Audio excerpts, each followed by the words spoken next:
রাজ্যে নোংরা ছবির ভিডিওর বারবারন্ত নাকি বেড়েই চলেছে। এই ছবি গোটা বাংলায়। এ নিয়ে এবার উদ্বিগ্ন কলকাতা হাইকোর্ট।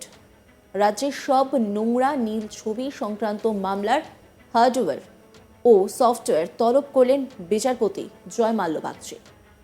রাজ্য পুলিশের ডিজির কাছে রাজ্যের এই সংক্রান্ত সব মামলার তথ্য চেয়ে পাঠালো আদালত। কৃষ্ণনগর মুরুটিয়া এলাকার বাসিন্দা প্রসেনজিৎ বিশ্বাসের বিরুদ্ধে অভিযোগ ছিল তার মোবাইল থেকে একাধিক এই ধরনের নোংরা ছবি ছড়িয়ে পড়ছে। এর ভিত্তিতে কলকাতা হাইকোর্টে আগাম জামিনের আবেদন করেছিলেন ওই ব্যক্তি। সেই মামলায় আগেই রাজ্যের ডিজির কাছে রিপোর্ট তলব করেছিল কলকাতা হাইকোর্ট। ডিজির রিপোর্টে খুশি হলেও কলকাতা হাইকোর্ট উদ্বিগ্ন সারা রাজ্যের এই ধরনের ঘটনা বেড়ে যাওয়ার অভিযোগে। তাই এবার এই মামলায় হার্ডওয়্যার ও সফটওয়্যার তলব কলকাতা হাইকোর্টের বিচারপতি জয়মাল্য বাগচির।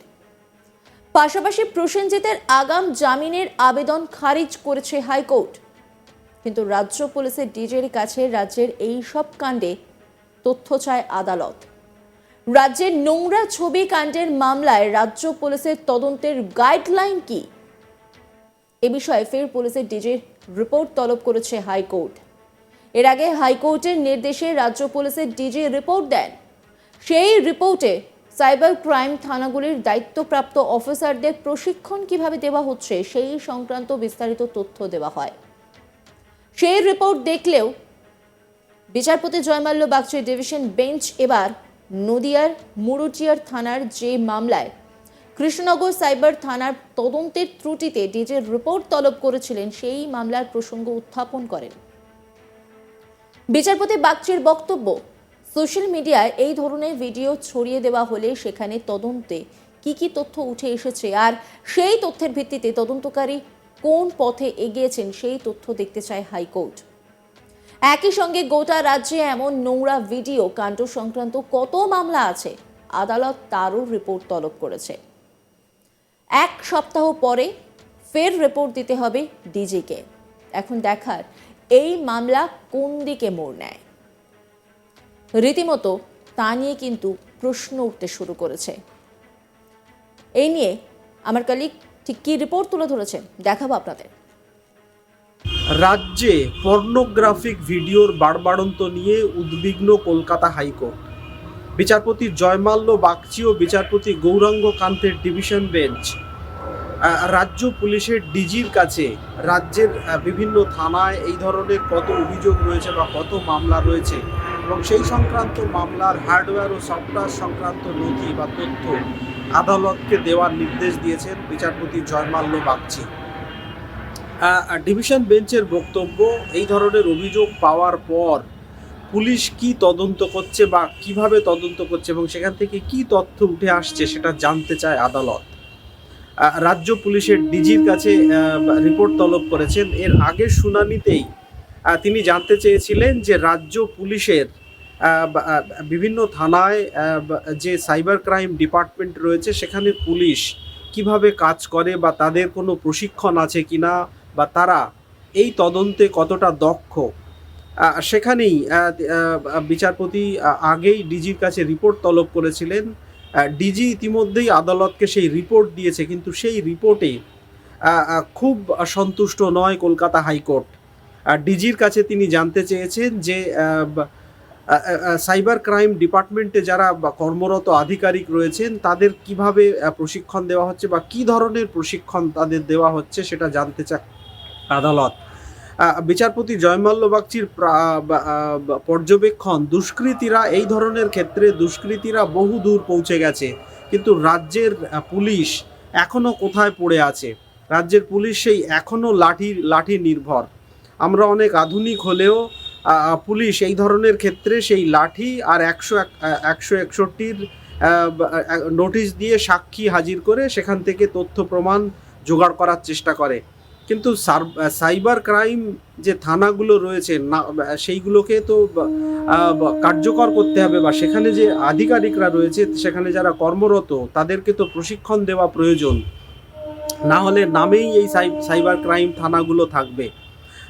প্রসঙ্গত কৃষ্ণনগরের মুরুটিয়া থানা এলাকায় এক মহিলা পর তার ছবি ভিডিও মোবাইলের মাধ্যমে ছড়িয়ে দেওয়া হয়। যদিও সেই ঘটনায় মুরুটিয়া থানার যে সাইবার ডিপার্টমেন্ট সংশ্লিষ্ট অভিযুক্তের বিরুদ্ধে সাইবার ক্রাইমের যে প্রপার যে ধারা হওয়া উচিত সেই ধারা যুক্ত না করায় সেই ব্যক্তি নিম্ন আদালত থেকে জামিন পেয়ে যান। পরবর্তীতে যে ব্যক্তির মোবাইল থেকে এই অশ্লীল ভিডিও ছড়ানো হয়েছিল তিনি কলকাতা হাইকোর্টের দ্বারস্থ হন আগাম জামিনের আবেদন জানিয়ে। যদিও কলকাতা হাইকোর্টের ডিভিশন বেঞ্চ তার আগাম জামিনের আবেদন খারিজ করে দিয়েছে।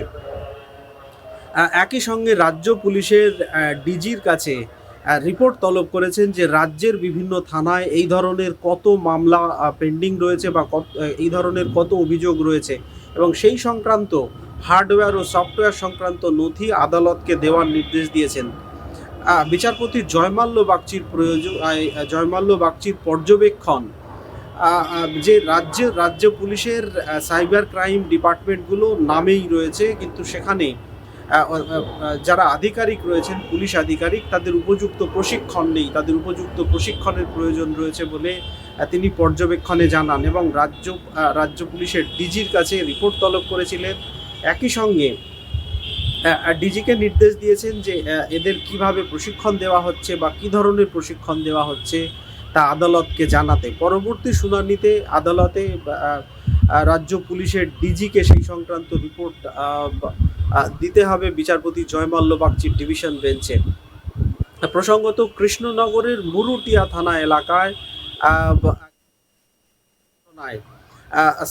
কৃষ্ণনগর মুরুটিয়া থানা সাইবার ক্রাইম ডিপার্টমেন্টে অভিযোগ দায়ের হলেও সেই অভিযোগে প্রপার সাইবার ক্রাইমের যে ধারা প্রয়োগ করা উচিত সেই ধারাই প্রয়োগ করেনি ডিপার্টমেন্ট। সেই নিয়ে রীতিমতো ক্ষোভ প্রকাশ করেন বিচারপতি জয়মাল্য বাগচি। তিনি বলেন যে তাহলে সাইবার ক্রাইম থানার পুলিশ আধিকারিক হয়ে বা সেখানকার আইসি হওয়ার দরকার কি? যান না অন্য কোনো থানায়, এমনি নর্মাল যে থানাগুলো আছে সেখানে গিয়ে ডিউটি করুন বা সেখানে কাজ করুন। এই ধরনের সাইবার ক্রাইম ডিপার্টমেন্টের বিশেষ কিছু দক্ষতা বা বিশেষ কিছু যোগ্যতার প্রয়োজন হয়, বিশেষ প্রশিক্ষণের প্রয়োজন হয়। দুষ্কৃতীরা তারা কম্পিউটারের যে হার্ডওয়্যার এবং সফটওয়্যার সেখানে তাদের প্রযুক্তিগত কৌশল প্রয়োগ করছে, কিন্তু রাজ্যের পুলিশ এখনও সেই পুরনো পদ্ধতি প্রয়োগ করায় তাদের নাগাল পাচ্ছে না বলে রীতিমতো পর্যবেক্ষণে উল্লেখ করেন কলকাতা হাইকোর্টের বিচারপতি জয়মাল্য বাগচি।